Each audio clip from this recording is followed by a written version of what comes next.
Hello, everyone.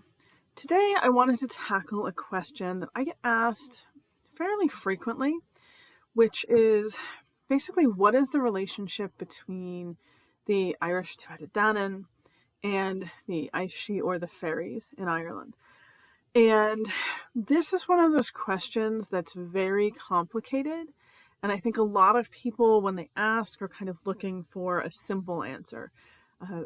Yes, they are, no, they aren't, sort of a thing. And that's just not what we find. So I do want to preface this by saying if you ask people in Ireland who are still engaging with the living beliefs, if you ask people in Ireland, you will get some responses where people say, no, they're completely different. And you will get some responses where people will say, yes, it is a one-on-one equivalency. The Tuatha De Danann are the Aos Sidhe, that the Tuatha De Danann went into the Sidhe, into the fairy hills, the otherworldly mounds, and became the people of the otherworldly mounds, the Aos Sidhe, the Na Sidhe, and that therefore one equals one. When we actually look at the material, what we find is a lot more nuanced.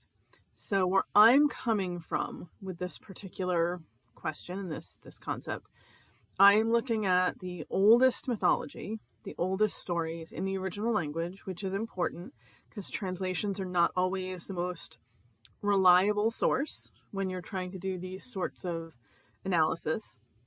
So I'm looking at the oldest mythology in the original language. I'm also looking at folklore, at anecdotal accounts, at people's opinions in Ireland across the last 100 or so years. And I'm kind of taking all of this material and synthesizing it together to sort of get the answer that I'm going to share with all of you. But I want to be clear up front that what I'm saying here, there are people who would disagree with, or people are going to have different opinions. This is not the sort of subject where there is one clear, definitive answer, I think is really what it all comes down to. So, first of all, for those who don't know, who are the Tuatha De Danann? The Tuatha De Danann are often considered to be the old gods of Ireland, the original gods of Ireland, which again is also actually taking a lot of nuance out of it. But for the sake of our video here, simplicity, we'll just go with that. So the way that Irish mythology works, there is no creation story. What we have instead is a series of stories of invasions. So Ireland exists as this place, and we see multiple different types of primordial, chthonic, arguably divine beings who, in different series come through and take control of the island and then leave. Sometimes they leave temporarily and come back. There's a lot going on. So we have these 5 waves of invasions. And the Tuatha De Danann are the ones who arrive just before humanity arrives. And out of all the different groups, they're the ones who we have sort of the most material, the most stories about. Most of the others are sort of referenced more obliquely or in relation to the Tuatha De Danann when they arrive. So when the Tuatha De Danann arrive, there are beings called the Firbolg there. The Tuatha De Danann and the Firbolg go to war because the Firbolg do not want to share Ireland and the Tuatha De Danann don't want to leave. Eventually, the Tuatha De Danann win. This would be the first battle of Moytera, for anyone who's familiar with Irish mythology. The Firbolg are given Connaught to sort of be their province, and the rest of Ireland goes to the Tuatha De Danann. Now, happy, yay, good. Then the king of the Tuatha De Danann in that final battle loses an arm and can no longer be king. So they set up a new king who is half Tuatha De Danann and half Fomorian. The Fomorians are these sort of interesting beings. They're never directly part of any of these invasions. We have no stories that reference them ruling or controlling Ireland, but they tend to show up as these sort of raiders, people who appear and tax the people who are there. In one case, end up driving them out because of that. And so they have this long connection to Ireland, but they're not explicitly sort of in control of it at any point, and they're sort of shadowy figures, I guess we could say. A lot of scholars connect them to the idea of the ocean. There's been some suggestions, we don't know for sure, but there's been some suggestion that their name, Fomorians, might have to do with under the sea, beneath the waves, fo, under, war, ocean, under the ocean. That is pretty straightforward, but we don't know for certain that's what it means. That's just one suggestion. They definitely have a strong association with that concept, with the idea of being from the sea or of the sea. In some material, they're compared to like sea pirates. So that's sort of their energy. So they come in because now this half Florian, half Tuatha De Danann king is ruling, and through him are once again sort of oppressively taxing the people in control of Ireland, in this case the Tuatha De Danann. This results in another, basically, war, huge battle. This should be the second battle of Moytira. Again, for those of you who are familiar with Irish mythology, and the Tuatha De Danann win. The Fomorians are driven out. Everyone is happy, as happy as you're going to get in Irish mythology anyway. And then the next group who comes in would be the Gaels, would be the Milesians, the humans. And they also fight a big battle against the Tuatha De Danann, which I'm not going to retell here because it would take up the whole video, but eventually they win and a compromise is reached wherein the Tuatha De Danann take everything beneath the ground in Ireland and the humans get everything above the ground in Ireland. And this is sort of symbolic or understood as the Tuatha De Danann going into the Sidhe, the fairy hills, the otherworldly mounds, and joining the people there. So kind of trying to really quickly give you the Cliff Notes version of Irish mythology. This is all important to understand, though, to answer the question of how the Tuatha De Danann fit in with the concept of the Aos Sidhe, the people of the fairy hills, and more generally the fairies. So they have now gone into the Sidhe and are considered to be members of the Aos Sidhe or Daoine Sidhe, both of which mean people of the Sidhe, people of the fairy hills or otherworldly mounds. This is where it starts to get tricky, though. Now, everything I've told you so far is why some people will say yes, one-on-one equivalency. Tuatha De Danann went into the Sidhe, became the Aos Sidhe, therefore 1 equals 1. However, when we look at the older myths, when we look at the older stories, this is across sort of a range of the material, we actually find that when the Tuatha De Danann are still in control of Ireland, there are references to the people of the Sidhe. Most often the riders of the Sidhe, who are sort of the warriors of the Sidhe, the men of the Sidhe who fight. So it sort of establishes the idea that even when the Tuatha De Danann are still in control of Ireland, the surface of Ireland, there was already this idea that there were beings living in the Sidhe, in the otherworldly mounds, and that these beings interacted with or had connections to various groups. So they're referenced in connection to the Firbolg, they're referenced in connection to the Fomorians, and they are referenced in connection to the Tuatha De Danann, but as a separate group. So there's this one particular myth called the Sad Fate of the Children of Turin, which again, I'm not going to recap because it would really sidetrack the video, but part of what happens in that story is it's a retelling of the Second Battle of Moytira from a sort of a different perspective. It is a later story coming, I believe, from the 16th century. And in this version, Lugh, who ends up being the next king of the Tuatha De Danann, is going off to try to stir up the war, to start this rebellion, to overthrow these oppressive Fomorians. And as part of that, he mentions he is going to go get the riders of the Sidhe to join the Tuatha De Danann in this fight. And the implication in the way that it happens in the story is that these are not members of the Tuatha De Danann. This is a separate group that he has to go to and get to come back to fight with them, to join them, allies, if you will. So we have all of this kind of indicating that this concept is more complicated, that there were these beings around before the Tuatha De Danann went into the Sidhe. We also have quite a bit of folklore and mythology about Manannán mac Lir. And the reason this is important here is that Manannán mac Lir, across the board in the stories, is referred to and considered to be the king of the otherworld, specifically of one of the main islands of the otherworld. This is usually referred to as either Ewan Avlach, Isle of Apples, or sometimes Machmel, the Pleasant Plain. In later stories, Chernanog, the Land of Youth, sort of all of that. Manannán is the king of this. And when the Tuatha De Danann are driven into the Sidhe, we have a couple stories that talk about Manannán as the king of the Sidhe, kind of assigning them their places. As the Tuatha De Danann come in, he is the one who says, all right, Lu, you're going to go live in this Sidhe, in this particular fairy mound, and Dagda, this is where you're going to go live, and Mither, this is where you're going to go live. So he's sort of apportioning their places, telling them where they're going to be going. There's also some references to him teaching them how to effectively be people of the otherworldly mounds, teaching them how to pass invisibly to human eyes, teaching them how to live and be immortal in this other world. All of these things are sort of things that Manannán teaches to the Tuatha De Danann.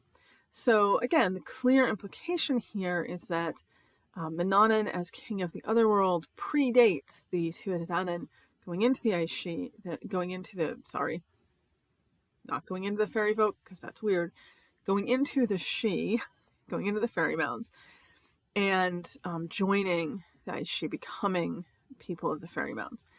So when we look across all of this, what we find is this concept that the otherworld existed, the Sidhe, the fairy mounds, the otherworldly hills existed as a world, as a reality that had beings already living in it, that had Manannán as its king, before the Tuatha De Danann had anything to do with it.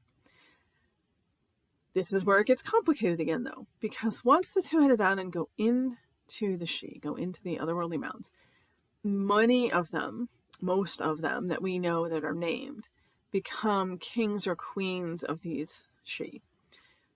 So, for example, Mither is the king of Brileth in Arda. Finavara, who is, a lot of people I think misunderstand that he's just a king of fairies, but he is one of the Tuatha De Danann. He's listed as the Dagda's youngest son. So Finavara, of course, at Nachma in Galway. The Dagda himself is referred to in a story as the king of all of the Sidhe of Ireland. The Morrigan, who is not specifically understood as a queen of the Sidhe, she gets a little complicated, but her home is in Cruachan I, in the Sidhe of Cruachan, and Roscommon, in Tulsk and Roscommon. Anya, I could keep going. Anya in Anya, the Hill of Anya, Southwest Ireland. So we have all of these specific beings who are now associated with either being the kings and queens directly, or like in the case of the Morrigan, being this powerful, significant figure connected to this particular location. And we know that they were sort of understood a little bit differently than the general members of the Shioga, the fairy folk, the other crowd. So we know that there were beings in the other world before the Tuatha De Danann went in. We know that Manannán was their king. We know that then the Tuatha De Danann do come in. The named ones that we're aware of become the kings and queens. Additional layer of complexity here is that the named members of the Tuatha De Danann who we know in mythology and folklore are only a fraction of the total number of the Tuatha De Danann. So many of them just went in and just became members of the Aos Sidhe, just became what we would call the fair folk, the shining ones, the fairies in English. So the whole topic is super complicated. We also have many different beings in folklore that are connected to or associated with the Aos Sidhe that are definitely not members of the Tuatha De Danann. Leprechauns, for example, you'll run across people trying to argue that this was the god Lu, sort of diminished or is connected to the god Lu. That's kind of Victorian era nonsense, quite frankly. We see references to leprechauns going back over 1,000 years. They're a sort of water sprite or water spirit originally. They have their own whole society. They are not members of the Aos Sidhe. They are something separate, sort of a different segment of the otherworldly population. But I'm bringing them up to just give you some context and understanding of the range of this subject and how complicated it is. There's a lot going on. We have beings like the Puka, who are pretty clearly not a member of the Aos Sidhe. This is a shapeshifter who can take the form of a goat or a horse or an eagle or a bull or all these different things. It tends to be sort of prone to mischief, but definitely not originally one of the Tuatha De Danann. It's kind of a separate thing. I would also note that the word Puka in Irish is also used for like ghosts and incorporeal spirits. So again, nuances, complicated. Folklore is always really complicated, which is why I love it, because it's amazing. But it's just important to understand all of these layers. So the best way that I can answer this question, the best way that I can explain how I understand how the Tuatha De Danann relate to the Aos Sidhe, relate to the people of the otherworldly mounds, is to say, if we consider the Aos Sidhe, the people of the otherworldly mounds, equivalent to, say, birds. There are a lot of different kinds of birds out there, as I hope we all know. Within that, we might say the Tuatha De Danann could be compared to, say, raptors. I was going to say sparrows, but then I'm like, I feel like that might be a little insulting to them. So we'll go with raptors. Now, there's all sorts of different kinds of raptors as well, and a lot we can talk about, but raptors are a type of bird. And it's sort of the same thing when we look at, are the Tuatha De Danann members of the Aos Sidhe? It's like saying, are raptors birds? Yes, they are, but they're not the entirety of the concept. They are one strand of what's going on, basically. So I know this is a long video to kind of circle around to this answer, but I think it's important to understand when we're talking about this, sort of what's going on with all these layers and how complex exactly this is. The people of the otherworldly mounds predate the Tuatha De Danann, were seen as very powerful beings before the Tuatha De Danann joined them, but once that happens, a lot of things kind of move in a different direction. We start to see Tuatha De Danann being considered sort of the most powerful members of the Aos Sidhe, the people of the fairy mounds, the kings and the queens, as I mentioned. But there's just so much else going on with all of this folklore, all of this belief. So again, the best way that I can explain this to people, if it helps you understand everything we're talking about here, is with that bird analogy. If you think of it like, yes, the Tuatha De Danann are part of the people of the otherworldly hills, the fairy mounds, but they're not the entirety of it. There's a lot more going on with all of that. It is not just a simple one-on-one equivalency.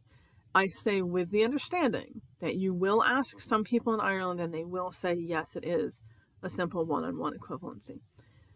My explanation and the reason this video is so long is because I wanted to lay all that groundwork for why I'm giving the answer that I'm giving, why I have the perspective that I have on this, as opposed to maybe some things that other people might say or other answers people might give. Not to say that their answers are wrong, because I don't think there is a right or a wrong with this, as I said at the beginning, but to explain my train of thought and how I get to the conclusion I get to.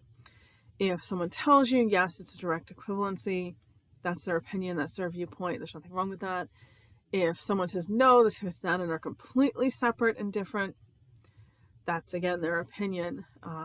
As I said, we have a huge amount of the mythology, in my opinion, from my perspective, that covers this topic in different ways, and it kind of digs into how these beings connect. Even in the mythology, it's messy. It's rarely clear cut. A lot of times, mentions of, for example, the riders of the Sidhe, it'll be a single line in a story, and there's really not a lot of context for it. In the second battle of Moitera, not the Children of Turin version, but the Ka Moitera version, we have a reference to when the deposed king, Bresh, the half Fomorian, half Tuatha De Danann king, goes to his Fomorian father to try to get an army, basically, to continue oppressing the Tuatha De Danann and force himself to remain king, which is what starts the war. He mentions getting the riders of the Sidhe, wanting them on his side. So, and in that case, the way it's implied is that these are the Fomorians, that the Fomorian warriors are the riders of the Sidhe. It's very unclear. That's a beautiful thing about mythology. There are not many straightforward answers. But I do hope that this video has at least clarified a little bit for people and helped give a better understanding of how the Tuatha De Danann fit with the concept of the Aos Sidhe, and sort of who and what the Aos Sidhe are, how that all connects together. If you have any questions about this or any of the concepts I've kind of touched on in here, because I didn't want to get too tangential, drop them in the comments and I will try to make a follow-up video if I need to, addressing any of that. But basically, Tuatha De Danann, part of the Aos Sidhe, not the totality of the Aos Sidhe.